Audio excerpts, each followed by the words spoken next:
Discuss कर लिया था ग्रुप 15 में एटॉमिक रेडियस परमाणु त्रिज्या हम लोग पढ़ रहे थे और वो कंप्लीट कर लिया था। एक बार उसकी समरी में वापस बता देता हूँ कि ग्रुप में अप टू डाउन आने पर एटॉमिक रेडियस क्या हो जाती है बेटा, इंक्रीज हो जाती है, बढ़ जाती है। इसको हमने डिटेल में समझ लिया था और क्या पढ़ा था, क्यों होती है, क्योंकि कोशों की संख्या में क्या हो जाती है, वृद्धि हो जाती है। ठीक है ना, ओके। फिर हमने कुछ पॉइंट्स देखे थे, nitrogen, phosphorus, arsenic, antimony and bismuth. इसमें जब हमने एटॉमिक रेडियस को देखा था तो फास्फोरस, आर्सेनिक, एंटीमनी और बिस्मिथ जो हमारा फैक्ट है उसके अकॉर्डिंग हमने इसको इंक्रीज किया था। जब नाइट्रोजन के लिए हम लोगों ने इसकी एटॉमिक रेडियस देखी वो 70 पिकोमीटर में थी, पिकोमीटर में। फास्फोरस 110, आर्सेनिक 120, देन एंटीमनी 140 और बिस्मिथ को हमने कितना देखा था, 148। फिर हमने कुछ क्वेश्चन भी सॉल्व किए थे जिसमें से पहला क्वेश्चन हमारा बना था फास्फोरस और आर्सेनिक पर। और क्वेश्चन ये था कि फास्फोरस और आर्सेनिक के बीच में जो परमाणु त्रिज्या है उसका आकार या परमाणु त्रिज्या की जो वैल्यू है वो उतनी नहीं बढ़ती जितनी क्रोम में बढ़नी चाहिए। इसके पीछे हमने क्वेश्चन भी देखा था, +1 यूनिट और +10 यूनिट का मतलब फैक्टर देखा था। +1 यूनिट तो क्या था बेटा, सिग्मा, ठीक है ना, जिसको हम क्या बोलते हैं, कोशों की संख्या। और जो अपना +10 यूनिट था वो क्या था, Z, जिसे हम क्या बोलते हैं, प्रभावी नाभिकीय या नाभिकीय आवेश को बोल सकते हो, सीधा नाभिकीय आवेश। इसको मैंने डिटेल में लिखा दिया था, ठीक है। अब बात करते हैं लास्ट में कि एक क्वेश्चन हो रहा है एंटीमनी और बिस्मिथ। आर्सेनिक से एंटीमनी में फिर एकदम जंप हुआ है 122 140, लेकिन एंटीमनी से बिस्मिथ की तरफ जब अपन जाते हैं 142 148 तब वही वाला क्वेश्चन फिर हमारे बीच में आता है। तो क्वेश्चन एक और क्रिएट होता है, एंटीमनी में बिस्मिथ की परमाणविक त्रिज्या लगभग बराबर होती है या एंटीमनी में बिस्मिथ की परमाणविक त्रिज्या में अंतर बहुत कम होता है। ठीक है, ये अपना क्वेश्चन है। अब देखो यहाँ पर देखते हैं, इसका सॉल्यूशन देखते हैं। इसका सॉल्यूशन ये है कि एंटीमनी जो है वो उसका एटॉमिक नंबर कितना है, 51 और बिस्मिथ का कितना है, 83। बिस्मिथ का 83। एंटीमनी जो आ रहा है वो किस पीरियड में आ रहा है बताइए, 5th, और बिस्मिथ किसमें आ रहा है, 6th। ये क्वेश्चन, ठीक है ना। अब देखो पीरियड के हिसाब से जब बात करते हैं तो ये वास्तव में किसको रिप्रेजेंट करता है, जब इस तरह के सवाल आते हैं परमाणु त्रिज्या हम पढ़ते हैं या आगे भी जब पढ़ोगे तो यहाँ पर जो पीरियड्स जो है वो वास्तव में हमें कोशों की संख्या को बताएगा, कोशों की संख्या, जिससे हम सिग्मा निकालते हैं, परिरक्षण प्रभाव, ठीक है ना, परिरक्षण प्रभाव ये आया। चलो ठीक है, तो कितना बढ़ रहा है, या 5 था या कितना हो गया 6, ये कोश की संख्या हुई और ये 6 हो गई, कितनी वृद्धि हुई, 1 यूनिट। 1 यूनिट से कोशों की संख्या में वृद्धि हुई, ठीक है। चलिए एक बात तो ये हो गया, लेकिन जैसे कि हम पहले डिस्कस कर चुके हैं, आकार केवल इसके बेस पर डिपेंड नहीं करेगा, वो तो करेगा, ठीक है, आएगा, लेकिन केवल इसके बेस पर डिपेंड नहीं करता, उसमें इसका भी फैक्टर होता है। तो अब अगर जेड देखते हैं तो एंटीमनी से बिस्मिथ तक आते समय +32 बढ़ जाता है। 51 किसका था, एंटीमनी का, और 83 किसका है, बिस्मिथ का। तो 83 और 51 में कितना हो गया डिफरेंस, 32। यानी ये जो संख्याएं दिखाई जा रही है 51 और 83, ये किसको शो कर रही है, ये नाभिकीय आवेश को शो कर रही है। कैसे कर रही है, क्योंकि 51 एटॉमिक नंबर है, 51 एटॉमिक नंबर है और 83 एटॉमिक नंबर है, और एटॉमिक नंबर हम किससे निश्चित कर रहे हैं, प्रोटॉन की संख्या से, नाभिक के अंदर प्रेजेंट है प्लस की वैल्यू से। तो वो प्लस की वैल्यू कितनी बढ़ गई, +32। तो 32 यूनिट्स से z बढ़ता है, समझ में ना, 32 यूनिट से z बढ़ जाता है। अब देखो +1 यूनिट से कोश बढ़ रहा है, कोश बढ़ेगा तो कंफर्म है साइज क्या होगा, बढ़ेगा, साइज क्या होगा, बढ़ेगा। अब साइज अगर बढ़ेगा तो डिफरेंस आ गया 140 और 48 का, लेकिन जो डिफरेंस इतना आना चाहिए, ये डिफरेंस तो बहुत कम है ना, ये डिफरेंस बहुत कम है, तो ये कम क्यों है, बढ़ तो रहा है और कम बढ़ रहा है, क्यों, क्योंकि जो ये +32 से z बढ़ा, ये +32 वाला z इस +1 यूनिट की संख्या को प्रतिसंतुलित कर देता है, जैसा कि हमने यहाँ देखा +10 और +1 समझ आ गया। तो यहाँ एंटीमनी से बिस्मिथ तक जाते समय कोशों की संख्या या सिग्मा में +1 यूनिट से वृद्धि होती है, जिसे नाभिकीय आवेश में होने वाली +32 इकाई की वृद्धि क्या कर देती है, प्रतिशत। इसलिए आकार जितना बढ़ना चाहिए उतना नहीं बढ़ पाता, समझ आ गया, लिखा दो क्वेश्चन लिखो पहले।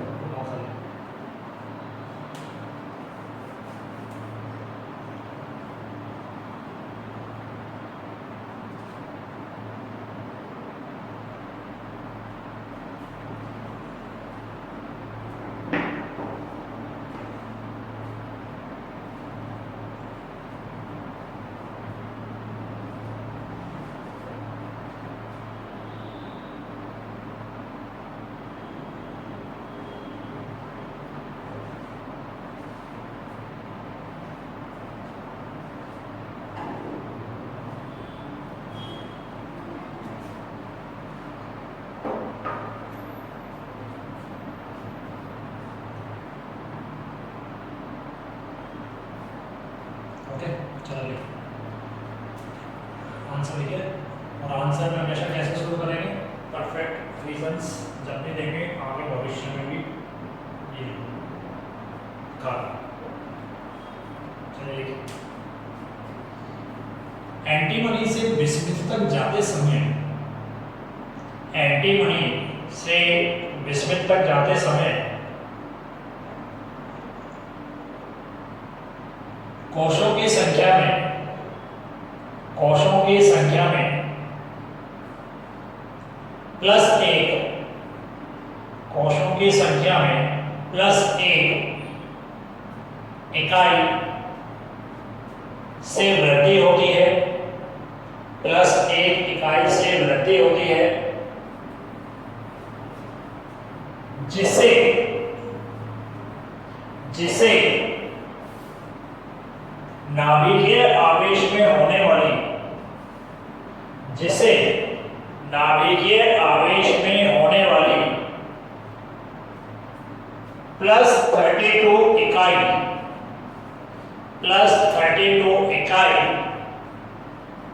की वृद्धि, +32 इकाई की वृद्धि प्रतिसंतुलित कर देती है, +32 इकाई की वृद्धि प्रतिसंतुलित कर देती है,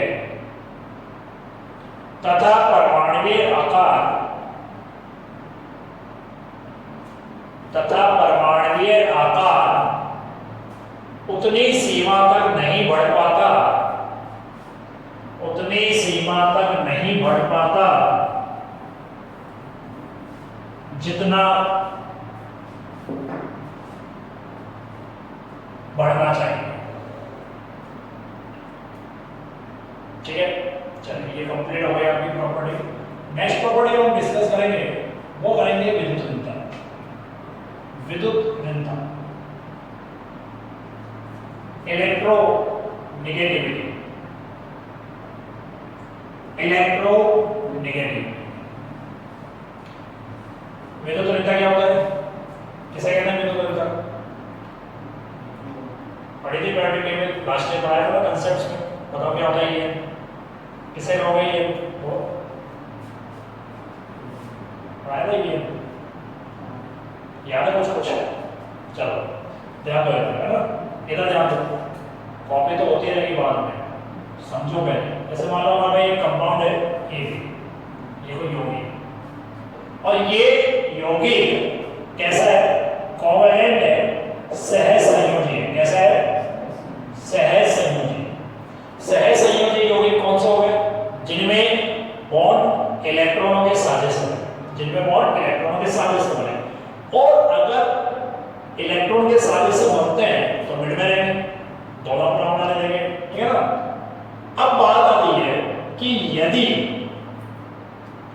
ये कोवैलेंट बॉन्ड, देखो ऐसे बनेंगे ए और बी, अगर ये सहसंयोजी बंध, अगर ये सहसंयोजी बंध पूर्ण रूप से 100% शुद्ध सहसंयोजी है, तब तो ये दोनों इलेक्ट्रॉन बंध के बिल्कुल बीच में रहेंगे, ना इधर ना उधर, बिल्कुल सेंटर में। लेकिन यदि इन दोनों तत्वों में से, ऐसे केस कब आता है? ऐसा केस तब आता है जनरली जब ये बॉन्ड के दोनों तरफ के जो तत्व है वो एक जैसे हैं, जिनकी विद्युत ऊर्जा है। लेकिन यदि दो अलग अलग प्रकार के तत्व हैं जिनके बीच में सहसंयोजी क्या बना है? बंध बना है, और उनमें से किसी एक की इलेक्ट्रॉन को आकर्षित करने की क्षमता, attraction power of bond electron, ठीक है, क्या मतलब attraction power of bonded electron, bonded electrons, बंधित इलेक्ट्रॉन्स को आकर्षित करने की क्षमता, समझ में आया? यदि इन दोनों में से किसी एक की क्षमता ज्यादा है तो अट्रैक्शन उसकी तरफ चला जाएगा, दूसरे की कम है तो सही उसकी भी, परंतु कम है, पर जिसकी ज्यादा उसको चला जाएगा। अब मैं केस फर्स्ट मानता हूं, और यही जो कंडीशन है, यही जो कंडीशन है, क्या है? ये क्या थी? यही कंडीशन ये ना हो। अगर मैं कहता हूं कि En of A is greater than En of B, तो इधर चला जाएगा, और इसके ऊपर आंसर क्या जाएगा? माइनस आ जाएगा। इस पे क्या आंसर याद आ रहा है? कुछ ऐसा पढ़ा था। लेकिन अगर केस 2 में मैं मानता हूं कि En of A less than En of B, तो आप किसकी तरफ खिसक जाएंगे? इलेक्ट्रॉन B की तरफ, और जहां ज्यादा जाएंगे उसी का तो आंसर को आएगा। सीधी सी बात है। क्या ये बातें आप 11th में बचपन में पढ़ चुके हैं सब। हमारा मेन टॉपिक है कि EN ज्यादा, EN अट्रैक्शन। अब हम बात करते हैं ग्रुप 15 में अप टू डाउन, अब जाए, ठीक है, अप टू डाउन क्या होगा? नीचे जाए। EN इलेक्ट्रोनेगेटिविटी, विद्युत ऋणता क्या हो जाएगी? कम हो जाएगी। क्या हो जाएगी? कम हो जाएगी। रीजन देखते हैं इसका। रीजन है distance between nucleus and outermost shell electrons decrease, और सॉरी इंक्रीज, यानी नाभिक तथा बाह्यतम कोश इलेक्ट्रॉन्स के मध्य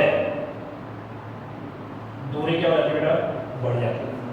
और अगर ये दूरी बढ़ेगी तो अट्रैक्शन क्या हो जाएगा?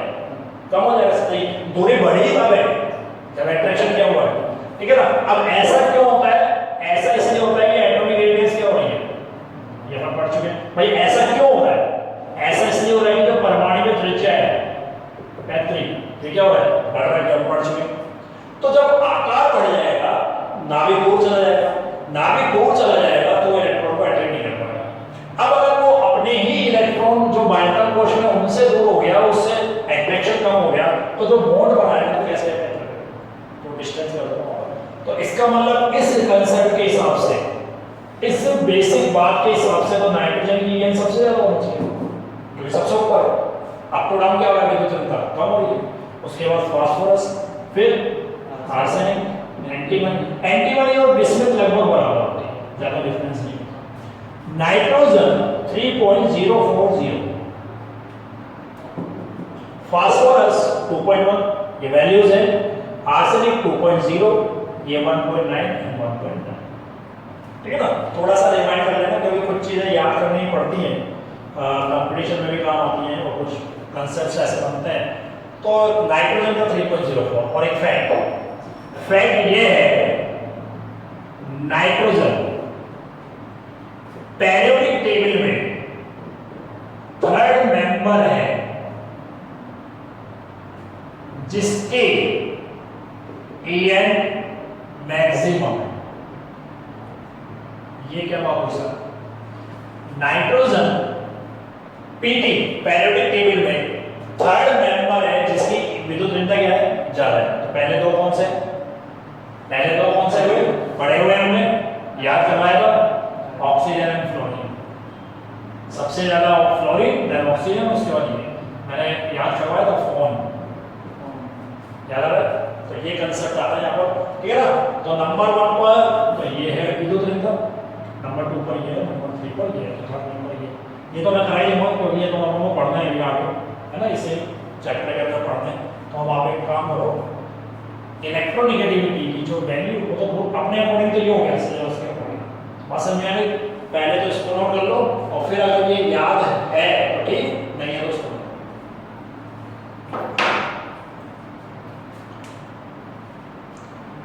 कंसेप्ट सारे याद रहने चाहिए, कंसेप्ट बड़े जरूरी है, ये दिक्कत होती है आपको।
ओके, तो इसके बाद हम डिस्कस करेंगे विद्युत ऋणता के बाद आयनन ऊर्जा। आयनन ऊर्जा पढ़िए, बता सकते हो क्या होती है आयनन ऊर्जा? बताओ, किसी कहते हैं आयनन ऊर्जा? कौन पॉइंट है आयनन ऊर्जा? आयोनाइजेशन एनर्जी, आयोनाइजेशन एनर्जी, ठीक है? आयोनाइजेशन एनर्जी या आई ई, क्या मतलब हुआ इसका? एक एटम जिसकी कंडीशन क्या है? पहली कंडीशन ये विलगित होना चाहिए, यानी आइसोलेटेड होना चाहिए, अलग थलग होना चाहिए। सेकंड कंडीशन ये गैसीय अवस्था में होना चाहिए, उदासीन हो सकता है पहली अवस्था में लेकिन बाद में आयन बन सकता है, तो उसको मैं यहां नहीं लिखूंगा, ठीक है ना? तो विलगित और गैसीय ये दो केस तो इंपॉर्टेंट है। उदासीन हो सकता है, मैंने लिखा है यहाँ पर हो सकता है, लेकिन कई बार कंडीशन क्या होती है जब वो आयोनाइजेशन एनर्जी पढ़ते हैं तो ये वाली टर्म हट जाती है, क्योंकि कई बार ये टर्म आगे जब पहली बार एलिमेंट होगा तब तो उदासीन होगा, लेकिन जैसे जैसे आगे जाएगा तो उदासीन नहीं होगा, या तो इलेक्ट्रॉन दे देगा या ले लेगा, कंडीशन में आएगी। अब इनिशियली इसको मैंने इसलिए रेफर नहीं किया, एनीवेज विलगित और गैसीय बिल्कुल अलग था। तो डेफिनेशन तो हम पढ़ते हैं उसमें जनरली पढ़ते हैं, उदासीन, गैसीय, विलयन। हालांकि उदासीन टर्म का मैंने मतलब बता दिया कि मैं क्यों नहीं देना चाहता हूं, अभी समझा भी दूंगा एग्जांपल से।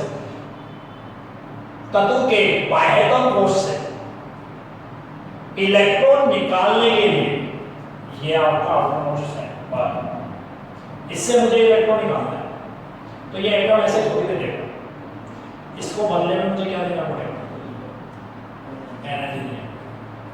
और यही एनर्जी की जो वैल्यू होगी वो क्या होगी, आयनाइजेशन एनर्जी होगी, क्या होगी, आयनन ऊर्जा होगी, तो इसको बोलते हैं, ठीक है ना। तो ये मैं हालांकि डाउट हो, अगर कोई भी कंफ्यूजन हो आयनाइजेशन एनर्जी में, पुराने नोट्स में आगे पढ़ना, डिटेल में हमने पैराग्राफ में बहुत बड़ी पढ़ी है, बहुत ज्यादा डिटेल में पढ़ी है, इजीली मिल जाएगा। फिलहाल इतना समझ में आ गया कि ये मुझे इलेक्ट्रॉन चाहिए और बदले में इस तत्व को क्या दे रहा हूं, और तत्व कैसा होना चाहिए, विलयित गैसीय, उदासीन हो भी सकता है। अब देखो मान लो मेरे पास कोई एलिमेंट E है, क्लियर है, 2 8 3 वाली कंडीशन मैंने देखा। अब अगर मैं इसमें से, ये बाह्यतमकोशी हो गया, जब ऐसे दिखा दो तो बाह्यतमकोशी हो गया, इसमें से एक इलेक्ट्रॉन निकालूंगा तो जायज बात है मुझे एनर्जी देनी पड़ेगी, और जो एनर्जी देनी पड़ेगी वो कौन सी कहलाएगी, क्या कहलाएगी, आई कहलाएगी, आयनाइजेशन एनर्जी कहलाएगी, आयनाइजेशन एनर्जी। ओके, जैसे ही मैंने एनर्जी दी, इसने मुझे क्या दे दिया, इलेक्ट्रॉन, तो इलेक्ट्रॉन तो इसमें से माइनस हो गया, इलेक्ट्रॉन इसमें से माइनस हो गया। अब माइनस हो गया तो इलेक्ट्रॉन इस तत्व में से निकल गया, और ध्यान रखना जिस तत्व में से इलेक्ट्रॉन निकल जाता है उस तत्व पे क्या रहता है, धनावेश। आगे अब विन्यास क्या हो जाएगा, आगे चलता हूं मैंने सोचा कि यार थोड़ी एनर्जी और दे दूं, क्या दे दो, थोड़ी एनर्जी और दे दूं, एक इलेक्ट्रॉन और निकाल लेता हूं पहले कर। अब देखो मैंने बात की थी ना यहाँ पर, पहले मैं कहां से निकालता, गैसीय अवस्था है, सब गैस है, उदासीन में से निकाला था कोई आवेश नहीं था, लेकिन अब जब इलेक्ट्रॉन निकलेगा तो कहां से निकलेगा, प्लस में से, धनावेश से, इसलिए मैं इस टर्म का यूज नहीं करूंगा, और कोई बड़ी बात नहीं, कर दो तो कोई दिक्कत नहीं। अब आ गई E2 प्लस, एक इलेक्ट्रॉन और गया, क्या बना 2 अब मैं चाहता हूं एक और निकल जाए, तो मुझे एनर्जी देनी पड़ेगी, ये थर्ड हो जाएगी, हो जाएगी फर्स्ट, एक और इलेक्ट्रॉन माइनस हो जाएगा, क्या रहेगा, अब निकालना थोड़ा मुश्किल हो जाएगा क्योंकि बाह्यतमकोश में कितने इलेक्ट्रॉन आ गए, 8 अगली ग्रुप में, तो मैं यहाँ पे बात नहीं करूँगा। तो ओवरऑल देखिए आप, पहली ionization energy I1, then I2, then I2। तो मुझे देख के बताओ सबसे ज्यादा मुश्किल कौन सी आयनन ऊर्जा को देने में होगी, यानी हमें कम कहां पर मैक्सिमम आयनन ऊर्जा देनी पड़ेगी, फर्स्ट या थर्ड, क्योंकि जैसे जैसे इलेक्ट्रॉन निकलता जा रहा है प्लस आवेश आता जा रहा है, साइज छोटा होता जा रहा है, नाभिक और बाह्यतमकोश के इलेक्ट्रॉनों के बीच में डिस्टेंस कम होती जा रही है, आकर्षण बढ़ता जा रहा है, नाभिक आसानी से इलेक्ट्रॉन को नहीं छोड़ेगा और मुझे एनर्जी ज्यादा देनी पड़ेगी, तो एनर्जी का क्रम क्या होगा, ठीक है, ये आयनाइजेशन है, समझ में आ गया, दिस इज आयनाइजेशन एनर्जी। और ये पहली 3 आयनाइजेशन एनर्जी, तो यानी सबसे पहले आयनाइजेशन एनर्जी जनरल होती है, फिर जैसे जैसे आप इलेक्ट्रॉन निकालोगे बढ़ती जाएगी, और उसका रीजन मैंने बताया। अब आती है ग्रुप 15 के लिए बात। ग्रुप 15 में बहुत कॉमन चीज हो गई है, अब अप टू डाउन जाओ, आयनाइजेशन एनर्जी बढ़नी चाहिए या कम होनी चाहिए, साइज क्या होता है, बढ़ता है, नाभिक और बाह्यतमकोश के बीच में डिस्टेंस क्या होगी, आकर्षण क्या होगा, इलेक्ट्रॉन आसानी से निकाल पाओगे या नहीं, एनर्जी की वैल्यू क्या हो जाएगी, इजीली निकलेगा, तो खाली करा देंगे। तो आई ई के मान जनरली क्या हो जाते हैं, कारण दे देते हैं यहाँ पर, एटॉमिक रेडियस क्या हो जाती है, बढ़ जाती है, और कारण दे देते हैं एक और प्लस, यानी इसको बोल देता हूँ नाभिक, समझ लेना, वह इलेक्ट्रॉन्स कौन से बाह्यतम के मध्य दूरी, तो हमने सारे रीजन दे दिए क्या, कि अप टू डाउन आने पर आयनाइजेशन एनर्जी कम होगी, उसका कारण है क्योंकि एटॉमिक रेडियस क्या होती है, बढ़ती है, और एटॉमिक रेडियस बढ़ने से नाभिक और जो बाह्यतम इलेक्ट्रॉन कौन सा है, उनके बीच की डिस्टेंस क्या होती है, कम। इसका मतलब नाइट्रोजन की कम होनी चाहिए, नाइट्रोजन की ज़्यादा होनी चाहिए, फिर फास्फोरस, फिर आर्सेनिक, फिर एंटीमनी और फिर ये कॉपर।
ओके,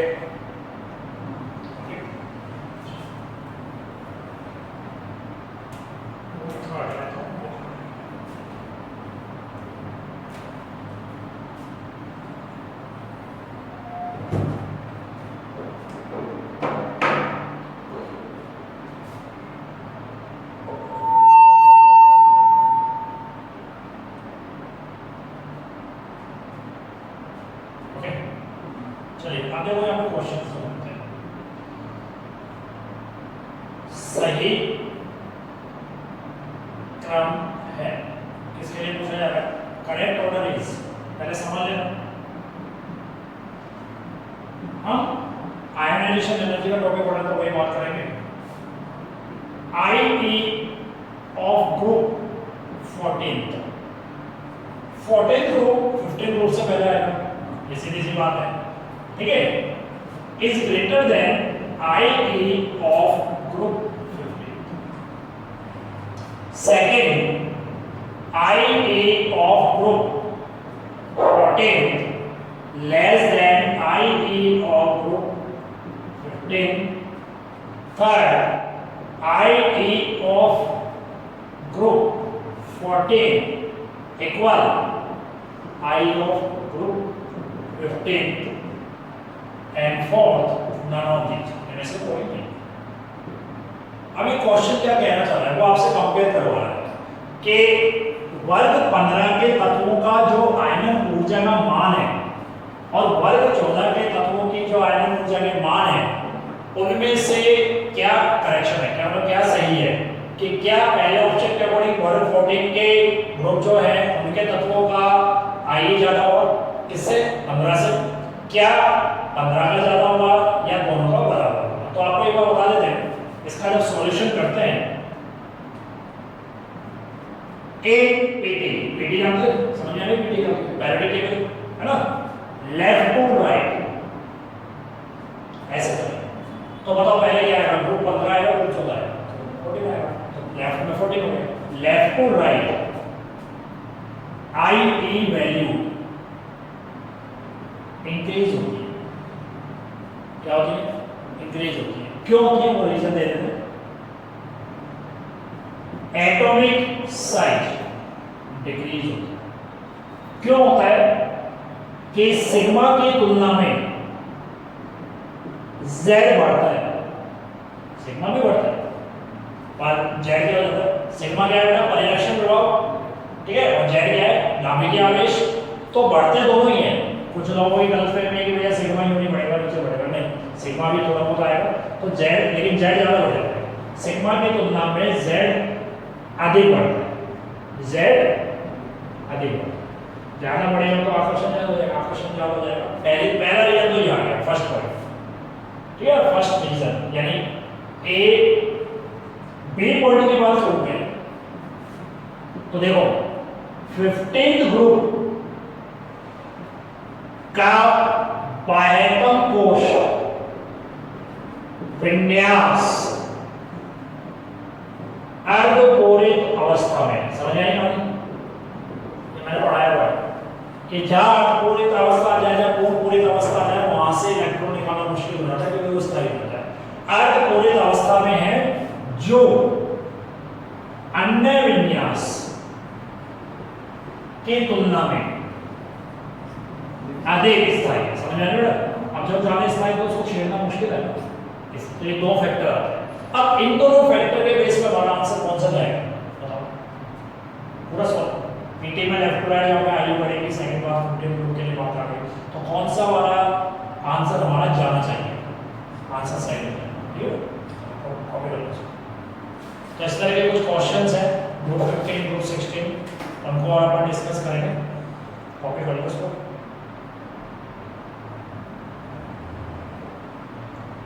वो नेक्स्ट क्लास में कर लेंगे, ठीक है, बाकी अभी